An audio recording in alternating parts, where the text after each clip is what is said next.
શહેરમાં આગ કે અન્ય કટોકટીની સ્થિતિમાં હવે ફાયર બ્રિગેડની ટીમ વધુ ઝડપી અને સચોટતાથી ઓપરેશન પાર પાડી શકશે. અંકલેશ્વર નગર સેવા સદનના ફાયર વિભાગને ગુજરાત અર્બન ડેવલપમેન્ટ કંપની તરફથી ₹1.86 કરોડના ખર્ચે અત્યાધુનિક વાહનો અને સાધનો ફાળવવામાં આવ્યા છે, જેમાં રાજ્યના જળસંપત્તિ મંત્રી ઈશ્વરસિંહ પટેલના હસ્તે વિધિવત લોકાર્પણ કરવામાં આવ્યું હતું.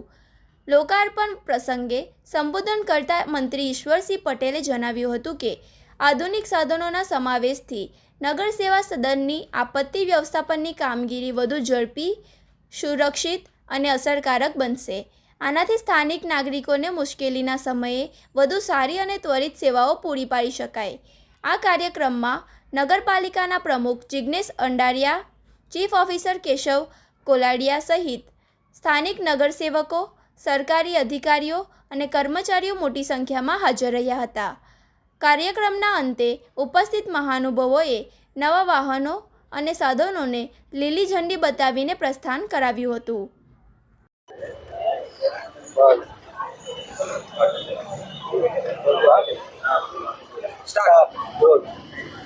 5મી જૂન વિશ્વ પર્યાવરણ દિવસ નિમિત્તે આજરોજ અંકલેશ્વર ખાતે સ્વર્ણિમ લેકવ્યુની અંદર વૃક્ષારોપણની કામગીરી કરી. સાથે સાથે આજે અંકલેશ્વર નગરપાલિકા દ્વારા એટલે કે જીયુડીસી ગાંધીનગર દ્વારા આજે અહીંયા ફાયર અને ડ્રેનેજના કામ માટે 4 જેટલા વાહનો મશીનરી આપવામાં આવી છે, જેની કિંમત થાય છે ₹1,87,00,000ના ખર્ચે આજે અહીંયા નગરપાલિકાને ગુજરાત જીયુડીસી દ્વારા ગાંધીનગર દ્વારા અહીંયા જ્યારે મશીનરી આપવામાં આવી ત્યારે જે રીતે પહેલાં મેન્યુઅલી જે કામ કરતા હતા અને માણસો અંદર ઉતરવું પડતું હતું, એની જગ્યાએ આ મશીન દ્વારા જ પોતે 10, 15, 20 ફૂટ હોય કે 30 ફૂટ બે જતા છે. એક 10 મીટર અને બીજું છે તે 30 મીટર. આમ બંને વાહનો દ્વારા જે રીતે પહેલાં મેન્યુઅલી માણસ ઉતરવું પડતું હતું ને ઈજાઓ પર થતી રહી, ત્યારે ગુજરાત સરકારે આના એ માટે આ મશીન દ્વારા એ ડ્રેનેજ સાફ થાય અને જેનો કચરો મળ હોય એ નીકળે એ પ્રકારની મશીનરી આજે અંકલેશ્વરને આપી. ત્યારે